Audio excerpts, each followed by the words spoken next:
Welcome to Business Innovators Radio, featuring industry influencers and trendsetters sharing proven strategies to help you build a better life right now.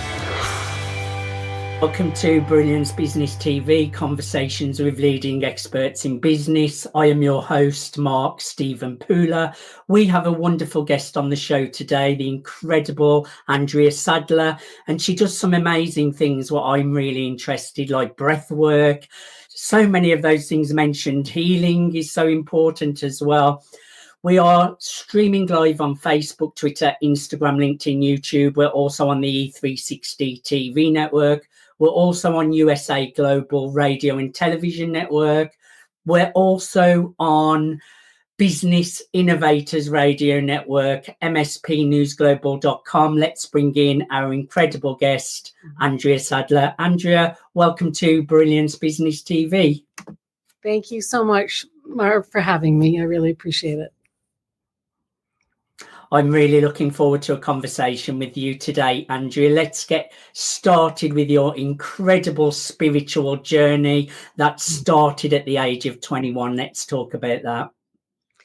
Yes, I love to talk about that because I'm fascinated by the whole spiritual journey. I began around the age 21 consciously because I was in despair about what was happening on the planet. It was the time of punk rock. And I witnessed people being very disconnected from each other. And I felt we were on a path of self-destruction unless we changed our ways. And that led me to ask questions about how can we live sustainably in balance on Earth? And then I began to do a lot of inquiry and reading ancient prophecies. I started meditating when I was 21. And I learned that we were going through a huge shift that's happening now. And I learned that one needed to prepare oneself for this transformation that we're going now that we've left the Kali Yuga. So I began meditating at age 21, and I started studying Southeast Asian religion. I started studying about the Vedic tradition, and I eventually went to India on a journey of how do you become enlightened? So I went to India and I did a past life. I did a Vipassana, which is a 10-day silent meditation. And I also had made a film about reincarnation based on what I had learned about Buddhism and Hinduism and this whole journey of a spiritual awakening. So I went to India for 6 months by myself. And I experienced Kundalini awakening during the Vipassana retreat.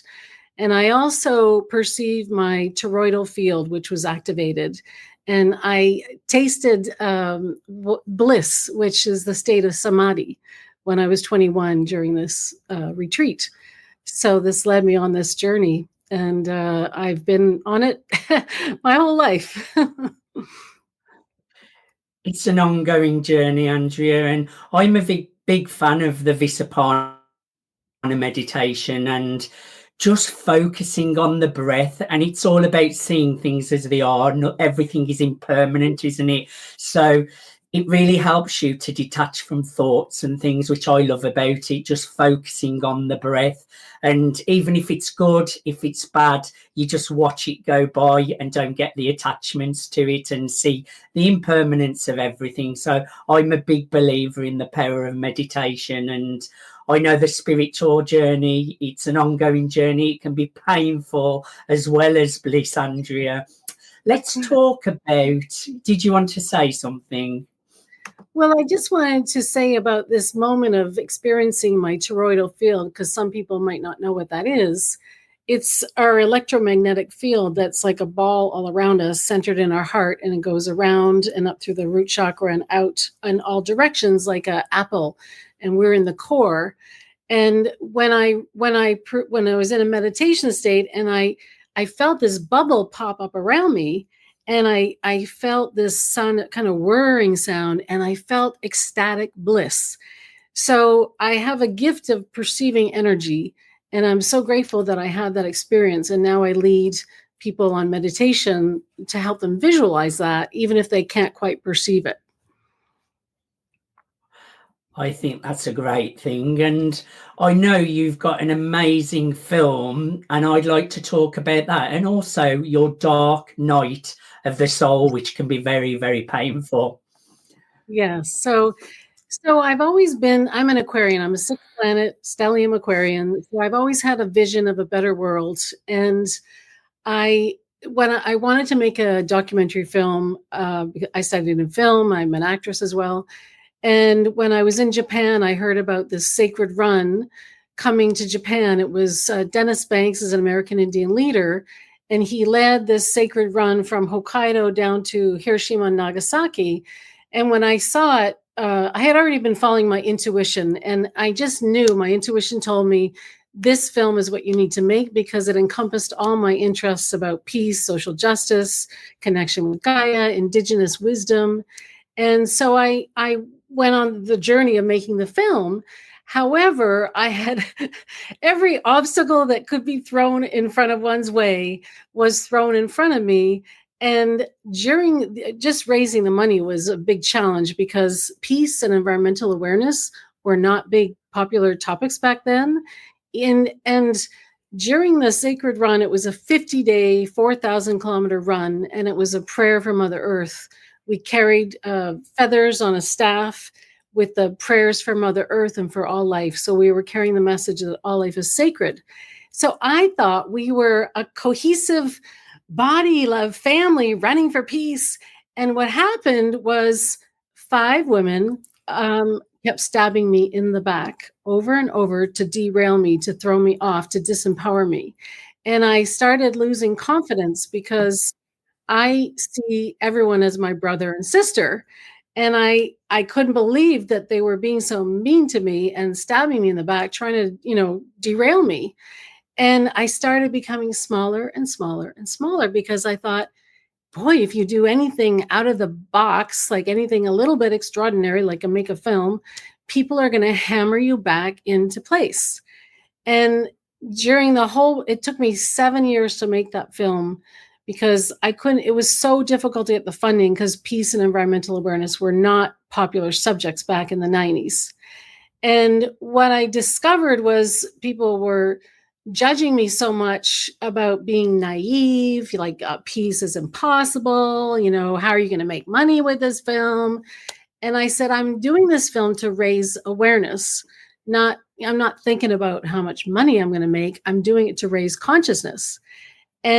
But because I was so getting a lot of judgment from people, I really lost my confidence.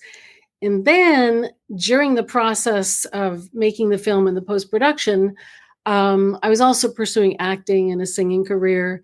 And what was happening was, what was coming to the surface was I had been sexually abused as a child. And what that does is it rips away your lower 3 chakras, your confidence, your creativity, and your root chakra. It destroys the lower 3 chakras. And I was living heart chakra up to the cosmos. But what I had to do was I had to heal my lower 3 chakras, and I had to heal the sexual abuse. So, and heal I had to love myself because I didn't love myself. And I lacked confidence because so many people were making fun of me while I was making this film that I just thought, well, maybe I should go back to the stars because people don't really get my message. And I don't know what other message to send because this is my soul. This is my heart message. And I had this feeling that I actually became suicidal. So I went into a very, very dark period while I was making the film. But I continued to do I continued meditating, I continued journaling, I continued, I did therapy, I did workshops, I did reading, I did everything I could. And I did a lot of shamanic healing as well with different healers. And I did a landmark program, which helped me remember to stand in my possibility and not my old story. And the whole process was a transformational journey for me. And it enabled me to remember that this was a key moment, was that I had a moment when I remembered that wait a second, I was an egg and a sperm that came together, and then I divided into cells, and then I became me. So my being here and who I am in my core, who I am in my essence, I was born as me for a reason. Just like every tree, every flower is born, every being is born for a reason. And I started standing in my possibility, and I stood in the possibility that I am a peacemaker. I live in the vibration of love. I live with loving compassion, and I stopped worrying about what people were judging me for. And I also had I had some miracles, which I would love to share. One in particular, when I went into debt making this film, I did it on my credit cards, right? Because it was hard getting the funding. And I was reading the book, The Power of Now by Eckhart Tolle. And he was talking about the practice of gratitude. And I was like, okay, I'm grateful for the butterfly, for the grass, and I'm crying in the clouds and the this and that. And then I said, but God, if you want me to keep spreading the message of peace and love and interconnection, I need cash, because I had credit card debt and minimum payments to pay. And I was still in the distribution, getting it to festivals and everything. And 3 days later, I was driving in a convertible with a fellow I went on a date with, a lawyer guy. And in front of me, there was a car, and 3 money bills flew up. And it was almost like a cartoon, because it was like ka-ching, ka-ching, ka-ching. Like, it was like unbelievable, right? And I said, that looked like money, didn't it? And he said, do you want to go back? I said, yeah, you never know. It might be $100 bills for all we know. I was embarrassed because I had so little money. I think I had $20 to my name at the time. We turned around. I watched him get out, and he said, one $100 bill, 2 $100 bills, and he handed me 3 $100 bills. And I threw my hands up and I said, okay, God, I'm never going to worry about money again. And I realized that, you know, there are things happening that seem like miracles. And I believe that there are miracles. To me, that was spirit telling me, you don't have to worry about money. It's everything, you know, it's kind of illusion. What's important is your mindset about money. And you can change the world with what your mind is all about. You know, clean up your mind, clean up the world, right? And so I was able to finish the film. I had I organized a giant, like about 1,000 people came to the closing film of my film was the closing film of the Indigenous Peoples Festival. And I had a vision that we would all stand in a circle ceremony. And, you know, there were like, maybe I'm exaggerating, there were 500 people, let's say. It was a big, big space. And I didn't know how I'm going to get 500 people into a circle. But an indigenous woman sang a song while another Indigenous woman led a spiral dance. And suddenly we were like 10 concentric circles. And we did this beautiful circle ceremony. So I feel like now I'm so connected to spirit. I know I'm guided every step of the way. And this is now what I teach and what I help people with because of my own journey. And now I help others. That's a beautiful story. Beautiful. I believe in miracles, definitely too. And when you have a vision, those challenges are going to come the way. And it sounds like you were given those challenges, but they made you stronger and definitely got you into the place where you're at now. I love that. Now, tell me a little bit about women's circles, Andrea. Yeah, so because of the, you know, the stabbing in the back I've experienced with women over the years, I've been bullied my whole life by women, specifically women or girls, you know, in high school or whatever.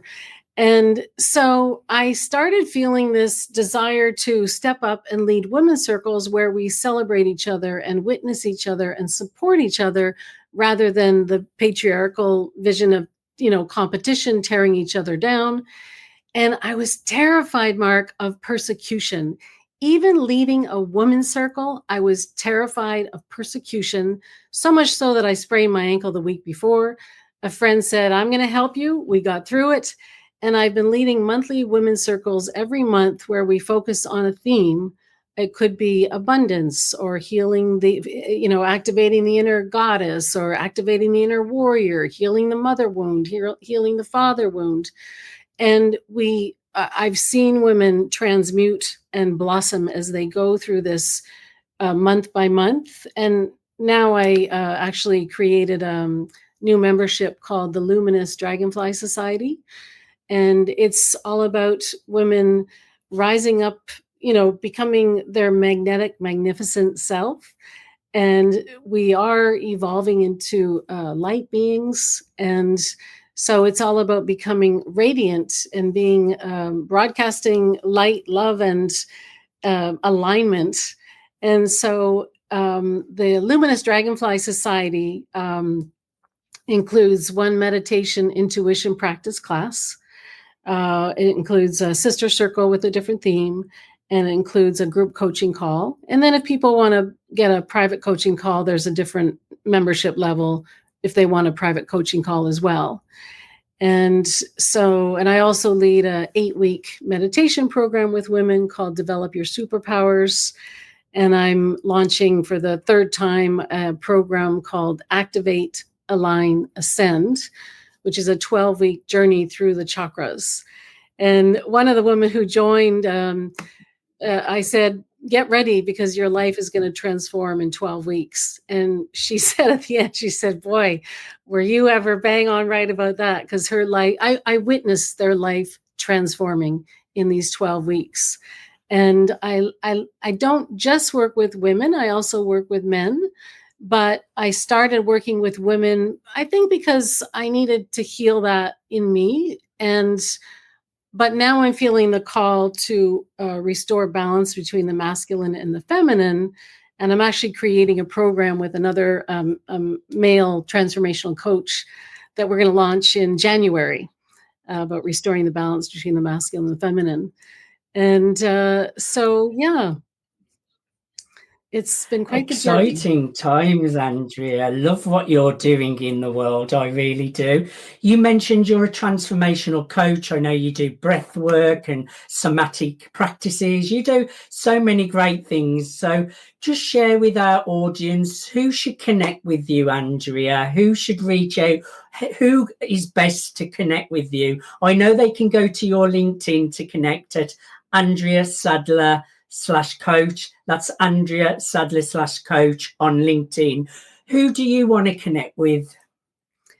Well, I love connecting with everybody. My main audience, my clients are mostly, I'm 63, and I work with women between, usually 40 and into their 70s, sometimes even their 80s.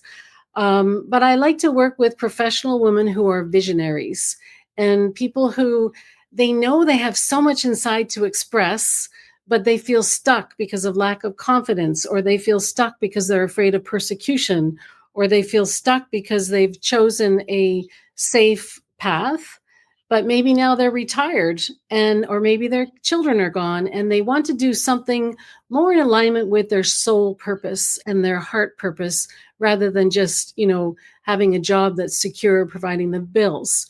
So I really help people in this kind of transition. They feel the spiritual calling to do something in alignment with their soul, and they want to connect more with their intuition. And I'm a, spiritual creative coach, and I love to help people who want to make the world better. So they might have big dreams, but their mindset gets in the way, or maybe healing needs to be done. And we need to make sure we heal before we really connect, or while we connect with source as well. Because if you don't love yourself, if you don't have compassion, if you're living in the limited possibility, limiting beliefs, you're always going to set yourself up. It's going to, be problematic. But when you heal and you clear all your chakras and you align all your energy centers, you receive downloads from divine source and also Mother Earth. And it's like amazing. Life becomes so magical and powerful, and synchronicities happen all the time. So I just love to work with clients who they feel this calling, but they have some fear or limiting beliefs. I love that. I would encourage everyone to go and check out Andrea Sadler /coach on LinkedIn. And if Andrea has resonated with you today, I know she would be able to help you in all of the things that we've discussed as well.